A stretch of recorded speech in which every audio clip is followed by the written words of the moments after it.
আর সবচেয়ে ইন্টারেস্টিং বিষয় হচ্ছে এখানে সবাইকে এত সুন্দরভাবে খেলতে দেখে আমারও খেলার ইচ্ছে জাগতেছে। এরকম পরিবেশ আসলে ঢাকার ভিতরে আপনি দেখতে হলে, জীবনের পরিপূর্ণ সুখ উপভোগ করতে হলে আপনাকে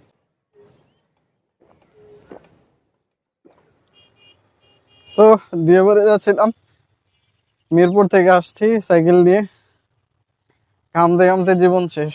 এত ঘামছি এত পরিমাণে আসলে ভিজে গেছি। আর যাওয়ার পথে ভাবলাম দিয়ে বাড়ি যাচ্ছে, আশপাশের এলাকাটা একটু দেখে যাই। এখানে দেখলাম একটা খালের মতো, এইসব খাল সচরাচর গ্রাম ছাড়া আসলে দেখা যায় না, এজন্য এই সাইডটাতে আসলাম একটু। প্রচুর গরম, আর বিশেষ করে এরকম পরিবেশ আসলে ঢাকার ভিতরে আপনি দেখতে হলে দিয়াবাড়ির দিকে আসতে হবে। এদিকে আমি দেখতেছি প্রচুর